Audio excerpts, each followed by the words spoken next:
pues lo prometido es deuda y no se iban a salvar al final de esta clase que ya no tuvimos oportunidad de ver bien en el aula, pero les voy a explicar rápidamente el juicio de amparo, ¿no?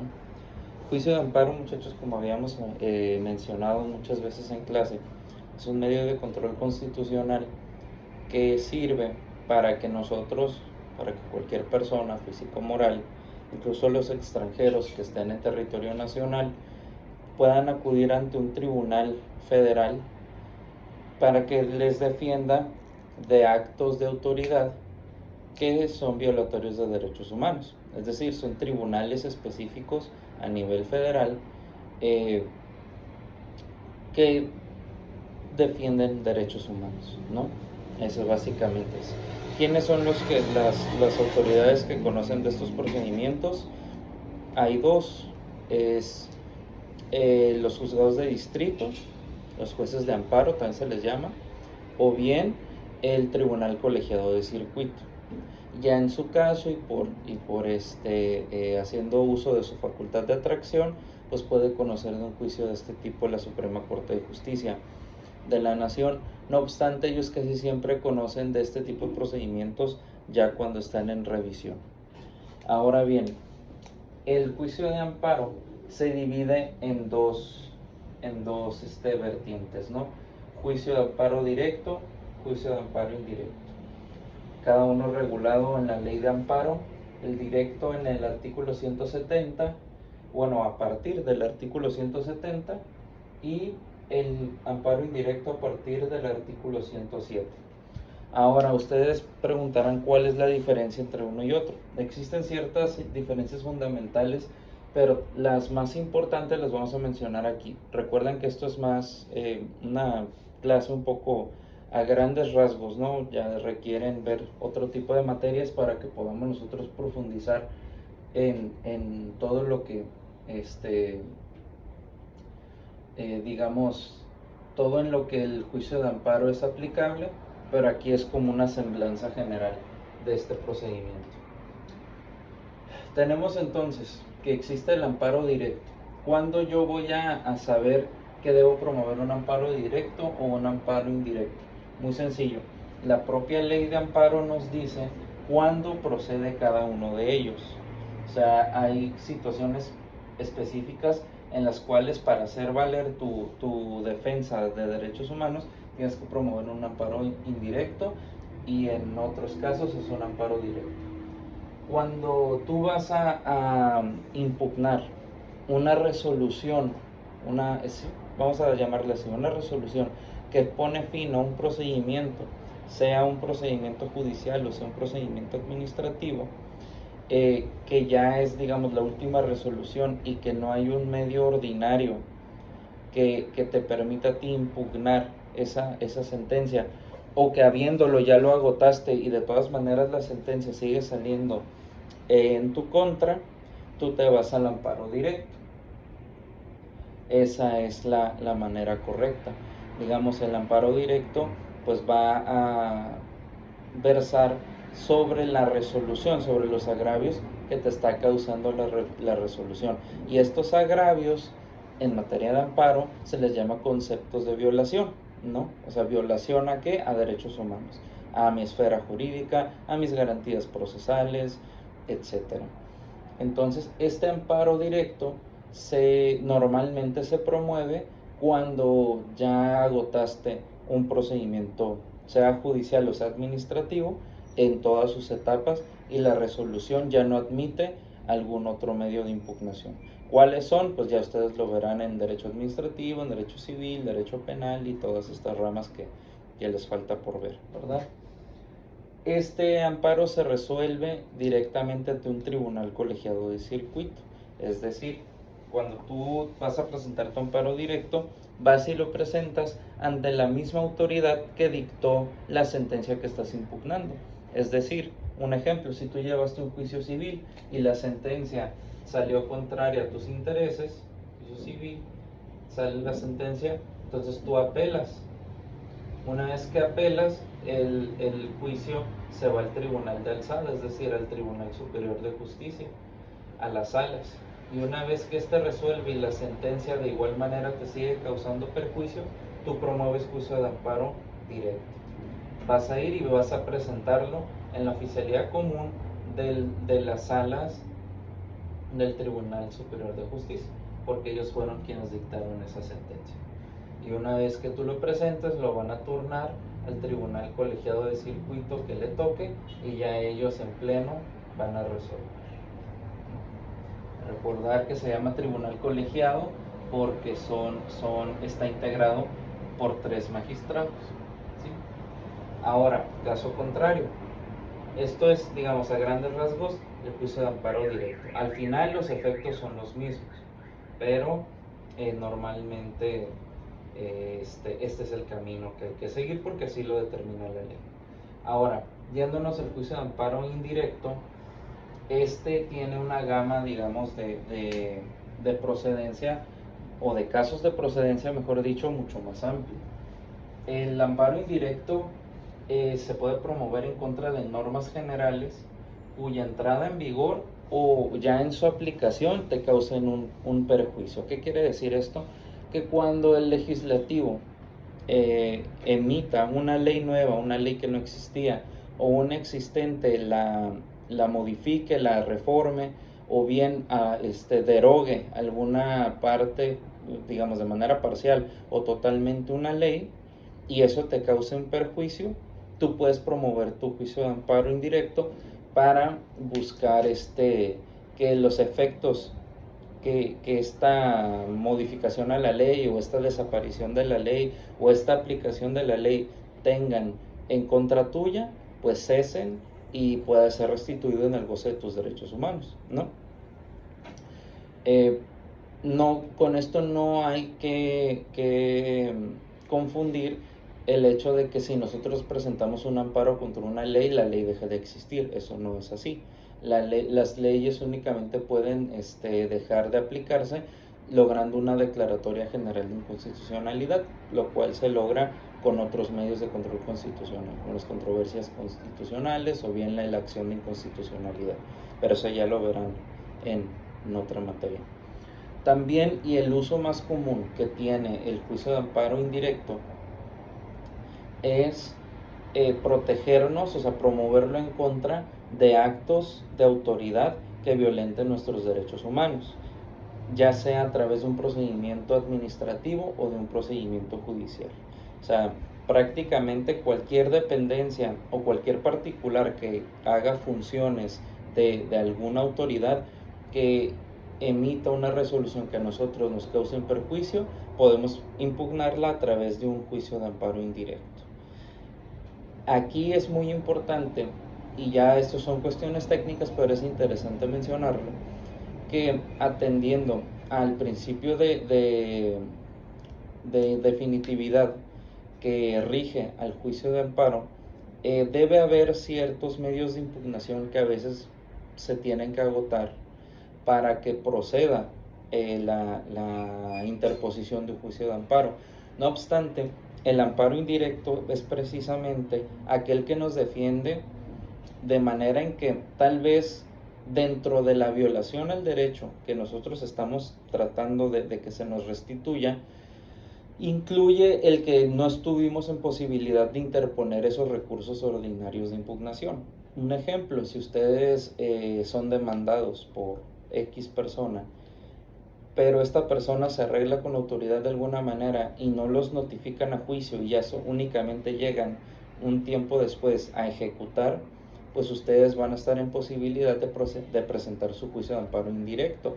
No el directo, porque como ustedes tenían que haber apelado a esa sentencia, pero no sabían que estaban demandados, pues obviamente no van a poder presentar una apelación.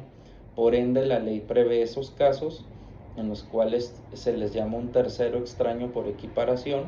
Quiere decir que tú fuiste tercero extraño a ese juicio porque nunca fuiste llamado de acuerdo a la ley, y tú puedes promover tu juicio de amparo indirecto para buscar que todo ese procedimiento se anule y comience desde el principio con un llamamiento a juicio correcto, para que ahora sí estés en posibilidad de defenderte en todas sus etapas.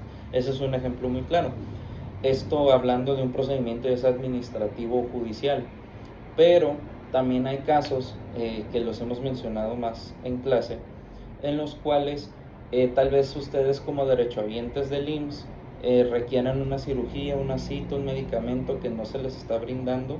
Pues entonces la manera correcta de acudir ante este tipo de tribunales es a través del juicio de amparo indirecto, en el cual el juez de amparo va a velar porque esos derechos que se les están violentando les sean restituidos. ¿Qué quiere decir esto? Que si no les dan un medicamento, pues él se tiene que encargar de que de alguna manera ustedes se los brinden y que sea el propio instituto el que lo pague. O una cirugía, si no tienen el equipo o el espacio necesario, se les puede hacer en algún hospital, aunque sea privado, y ya el IMSS se va a encargar de cubrir los gastos. Ese es un ejemplo muy claro. La otra es que tal vez tengan un negocio o en su propia casa y haya un procedimiento irregular ante CFE y CFE les cancele el servicio. Ustedes promueven su juicio de amparo en el cual expliquen toda la situación y el juez de amparo va a ordenar que se les reconecte el servicio. No solo al final del proceso, sino incluso hay una cuestión técnica muy interesante en el juicio de amparo que se le llama la suspensión, el incidente de suspensión de los actos reclamados, en los cuales de manera provisional y a manera de no ver afectados sus derechos de manera irreparable, puedes pedir que se suspendan los actos que tú estás impugnando, es decir, en este caso tal vez esa suspensión de tu servicio eléctrico para que te lo conecten hasta en tanto se concluye el procedimiento. Muchas veces para este tipo de casos se busca que el quejoso, o sea, la persona que promueve el amparo, garantice daños y perjuicios que pueda causar en caso de que no tenga razón y pierda el amparo. Para ello el juez fija un monto en calidad de garantía para que la suspensión que le hayan otorgado siga surtiendo sus efectos. Y ya si al final del procedimiento la persona que promueve el amparo gana, se le regresa ese dinero, pero si pierdes, pues se le paga a la persona o a la empresa que fue afectada por la suspensión de ese acto que tú estabas reclamando, ¿no? Otro ejemplo muy claro que podemos ver en la procedencia del juicio de amparo es, por ejemplo, alguna institución educativa que se niegue a entregar tus documentos de acuerdo a todas las normativas que las norman, que las rigen, así como la Constitución en el artículo 14, pues nadie puede negarte el acceso a tu documentación, ya que es algo personal y propio. Y si alguien se negase a entregártelo a través de un juicio de amparo, tú puedes lograr que te la regresen, ¿no? O si en algún momento eres objeto de discriminación en alguna institución o en algún trabajo, a través del juicio de amparo tú puedes lograr que se permita tu admisión. En general, el juicio de amparo indirecto específicamente tiene, como les dije, una gama muy alta, muy amplia, mejor dicho, de uso, para efecto de garantizar siempre que tú estés en el pleno goce de tus derechos humanos. Y como lo verán ustedes en su momento y lo hemos platicado un poco en clase, la aplicación real y concreta de los derechos humanos significa o se constituye a través del respeto a una serie de normativas y de prerrogativas que, digamos, esas leyes se crean a partir de la obligación que tiene el Estado mexicano de que todos podamos gozar de nuestros derechos humanos, ¿no? Entonces el juicio de amparo es la herramienta más útil que tenemos para defenderlos cuando son violentados. Vamos a explicar rápidamente quiénes son las personas que participan en un juicio de amparo, ¿no? Las partes del juicio de amparo. La primera de ellas es el quejoso. El quejoso es la persona que está promoviendo el juicio de amparo, es, digamos, el demandante, es quien está alegando que existen derechos humanos que le han sido violentados y requiere la protección constitucional para ser restituido en ellos. A esta persona se le llama quejoso. Luego está la autoridad responsable. Es la autoridad que está emitiendo el acto, que está ordenando el acto y que lo está ejecutando y que causa, en este caso, todas esas afectaciones que nosotros estamos reclamando, ¿no? Está el tercero interesado, a veces lo hay, a veces no, que sería una persona que se está beneficiando de, digamos, de la situación que está ocurriendo en ese momento y que como quejoso nos está afectando, pero para esa persona es un beneficio. Quiere decir que siempre va a tener intereses contrarios a los del quejoso, ¿sí? Ese es un tercero interesado.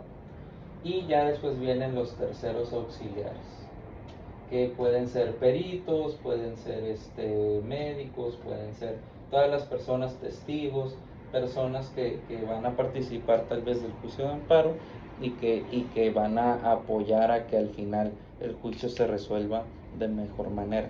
Dice la ley, llegar a la verdad de los hechos para que entonces el juzgador pues pueda resolver, ¿verdad? Para lograr una comprensión más clara de estas partes, vamos a hacer un ejemplo, ¿no? Por ejemplo, Martín Rodríguez. Martín Rodríguez es demandado en la vía especial hipotecaria por BBVA, Banco BBVA, ¿no? Ellos llevaron el juicio hipotecario en el juzgado cuarto civil de Tijuana. ¿Ok? Entonces a Martín llegan un día y lo lanzan de su casa, lo desalojan. Entonces él no sabía que estaba demandado. ¿Por qué? Porque el actuario del juzgado cuarto civil nunca lo emplazó correctamente a juicio, ¿no? Entonces el señor Martín busca la asesoría jurídica de ustedes que tomaron esta clase y les pide: ¿sabe qué, Erika? Ayúdenme porque me acaban de sacar de mi casa. Y ustedes, viendo más o menos la situación y todo, plantean que lo procedente es un juicio de amparo indirecto por ilegal emplazamiento. Entonces, teniendo digamos, ya esta estructura, tenemos que el quejoso sería Martín Rodríguez, que es quien va a pedir la protección constitucional. La autoridad responsable es el juzgado cuarto civil, juez como ordenador y actuario como ejecutor, que bueno, ahora ya no sería allí, sería como la central de actuarios, pero bueno, de ahí mismo tú lo llamas a juicio, del juzgado cuarto civil. Y el tercero interesado, o sea, la persona con intereses contrarios a Martín, pues sería el Banco BBVA, ¿verdad? Porque él ya ganó su juicio y ya se quedó con su casa y ya la va a revender para volver a sacar a la siguiente persona quien se lo vende, ¿verdad? Entonces, esto sería un esquema muy claro de quiénes son las personas que participan en un juicio de amparo. Obviamente aquí también hay otras personas que participan. Por ejemplo, en todo juicio de amparo siempre se le da vista al representante del Ministerio Público. Ministerio Público o Fiscalía.